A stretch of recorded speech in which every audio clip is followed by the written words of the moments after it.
ভাবি, এই যে আমাদের বাসায় আজাদ ভাই আছে না, তার মেয়ে ত্রিনা ছাদে একটা ছেলের সাথে পুরো সিনপাট করতে চলে যাচ্ছিল।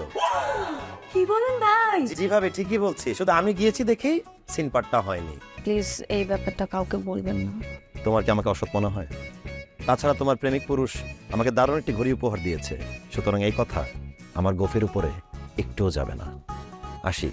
তাছাড়া মেয়েটা হাত পা ধরে এত রিকোয়েস্ট করলো, আপনাকে আপন মনে করে শেয়ার করে ফেললাম, কাউকে বলবেন না প্লিজ। প্রমিস কাউকে বলবো না। ঠিক আছে ভাবি, আসি।